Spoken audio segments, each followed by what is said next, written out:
What's up, everybody? I am Mckenty. This is my second channel where I talk about business and marketing, personal development, all that kind of stuff that's not really a fit for my main channel because it's not about music. In this video, I'm going to answer one of the most common questions that I get, which is what do I do with my company or my business social media accounts? And this applies to bands. Like I said, just whenever I say business or company, just substitute the word band. Usually it goes something like this. I've been posting every day on Facebook and Instagram and Twitter, and we make these YouTube videos, but nobody watches them. The reach sucks. We don't get any engagement. Like, what am I doing wrong? And my answer basically is that I think company social media accounts kind of suck. I'm not going to say that they're useless. I do think you should have them, but for the most part, I just don't really think people want to interact with company social media accounts. For one, just from a practical perspective, if you follow a company, you know what they're going to do. They're going to try to sell you shit, right? That's what they're here to do. And there's nothing wrong with that, but just like, why would you choose to follow that unless you're a super mega fan? And second, from like kind of a bigger picture psychological perspective, we are programmed to connect with other individual humans, not companies. Like,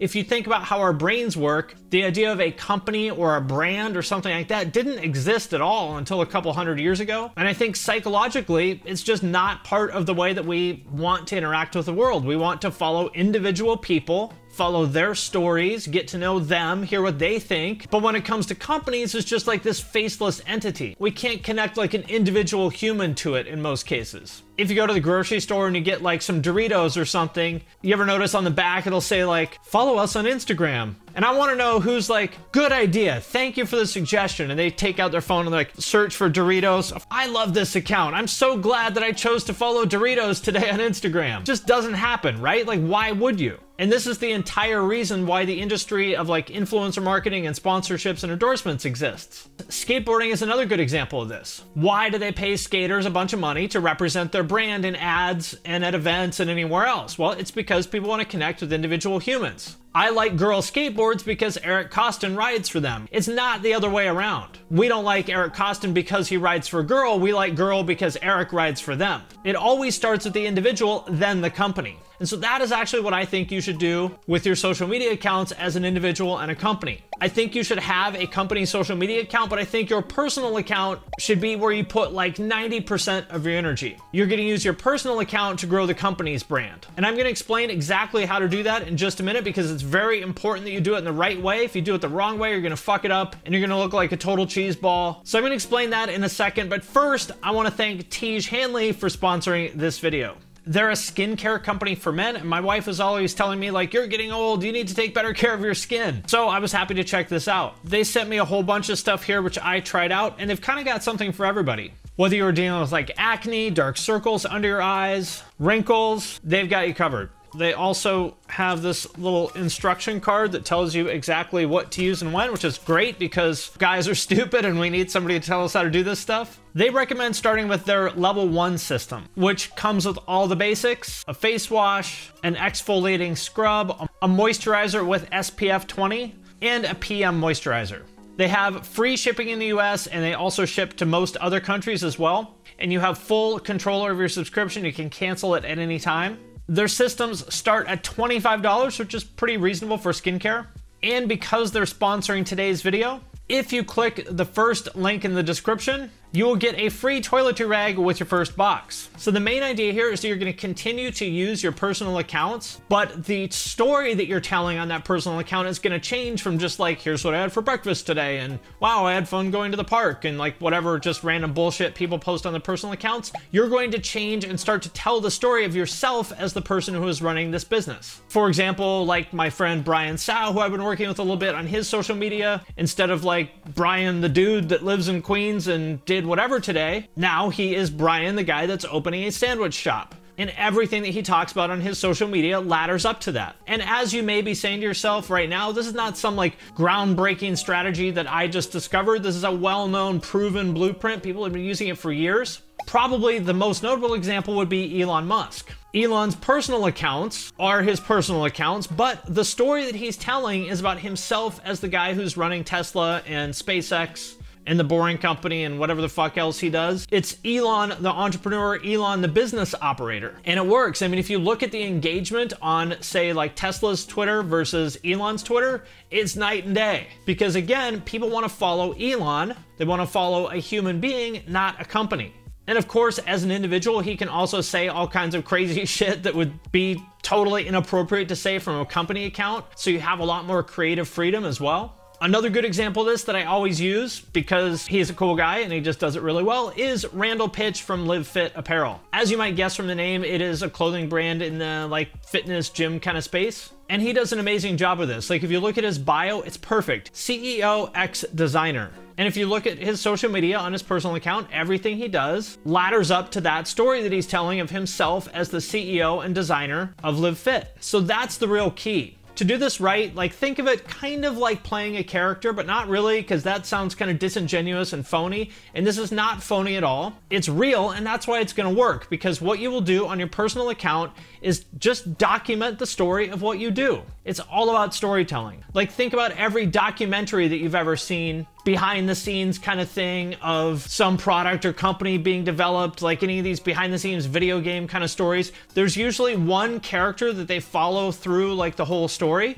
Because again, that's how our brains work. We are programmed for two things. Number one, storytelling. Like this is a well-documented thing in psychology called narrative bias. We're programmed to more heavily weight and remember information when it comes in story form. And number two, I don't know if there's a name for this in psychology, there probably is, but just the bias we have towards following individuals. So just think about like your personal social media accounts as almost like your own little documentary of what you're doing as you're running this business. And you might say, well, I don't want to spam my friends and family and my personal accounts with stuff about my business. And think about it this way. If you can't even get your friends and family to care about this story, how in the world could you ever expect strangers to care about it? When you do this right, this isn't spam. This is like cool content. People are gonna be excited to see it. They're gonna be like, wow, it's really cool that you're doing this. Thank you so much for sharing. So if you're worried about spamming, just don't be a spammer. It's as simple as that. Put yourself in their shoes. Like, would you want somebody to post links every day to their fucking company's website? No, so don't do that. Now, does that mean you can never talk about the movie that you just saw or what you had for lunch or your vacation or something like that? No, absolutely not. That is part of being a well-rounded person. People want to know who's behind this business. They want to know who you are, and that includes your personal life. And so you can and should post that stuff. You just need to find the right balance. I think of it, maybe it's like 80 or 90% of your content is going to be telling the story of yourself as the business owner. 10 or 20% of it is going to be the kind of personal stuff that just like fills in the gaps of who you are. And that personal stuff will actually directly benefit your business. Let's say that you're a graphic designer and you have a meeting with a potential client and you're one of 3 people bidding on this project. And all of you are roughly as good and are charging roughly the same amount. So as of now, it's like a 3-way tie.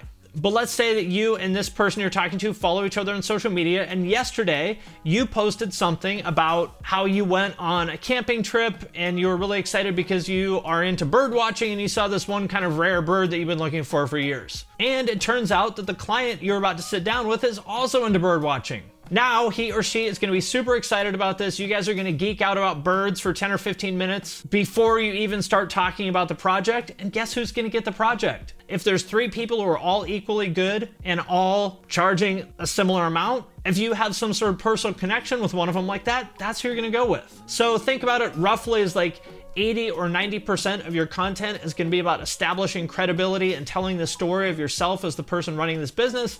And then the other 10 or 20% is going to be the color commentary, just fleshing out who you are as a human. All right, so that's your personal account. What do you do with your company accounts? But the key here is like, how do you have company social media accounts that don't feel like empty and abandoned without having to put a bunch of time into them? Because running 2 social media accounts at a high level is more than a full-time job. So here's what I would recommend. This is not going to work for everybody, but for most companies, if you just post like once a week from the company account, that's probably enough. And what I would do is just take one piece of content from your personal account, repost it on the company account, just change the text so that it sounds like it's coming from a company rather than an individual. Like instead of saying, I just finished up this project with this client and I'm really proud of it because blah, blah, blah, say, we just finished up this client with this project and we are very proud of it because of blah, blah, blah. Simple as that. Don't worry about trying to grow your company accounts. For the most part, nobody really cares or expects you to have a lot of followers. Like, nobody is going to choose whether to work with you or not based on how many followers your company has, you know, unless you're in like the social media management space or whatever. But by and large, nobody really cares how many followers your company has. So just take that pressure off of yourself, put that energy into managing your personal account, and I bet you'll get like 2 or 3 times the results you were getting trying to do that stuff on your company account. Because company accounts, it's like pushing against the river. You can try and try and try, and maybe you'll like make 1 inch of progress, but if you put all that same amount of energy into your personal account, you would have made like a foot of progress. Doing stuff on company accounts is just playing on hard mode for no reason, so I would say just stop. Don't do it. Focus on your personal accounts, and I think you'll be glad you did. Again, everything that I just said here applies to bands as well as companies. Like, instead of being like, I am Brian and I had eggs for breakfast this morning, wow, yum, ketchup on eggs is great. Now it's like, I am Brian, the drummer. And the story of my life is that I am trying to turn music into my full-time job. Follow me on this journey as I try to make this happen. Again, it's almost like you're the main character in this documentary that all your social media friends are watching. Don't like announce that you're announcing a new single 2 weeks from now. Like, don't do that shit. All that like spammy, desperate local band stuff. Stop doing all that stuff immediately because it does not work. And it's not Facebook's fault, it's your fault because nobody wants to see your announcement about an announcement about an announcement. Nobody cares unless you're bringing the horizon. But anyway, like I said, everything I talked about in this video, just substitute the word band for company, and it works just the same. So there you go. I hope that was helpful. A reminder, if you haven't, I would love it if you would sign up for the Punk Rock MBA newsletter. I put it out once a week with a link to all the content that I've released this week, videos, podcasts, if I did any interviews or other press stuff that might be cool. There's also links to what me and Deanna have been reading and watching and listening to. There's a link to that in the description if you want to check it out. And with that, I'm going to sign off for now, but I will see you next time.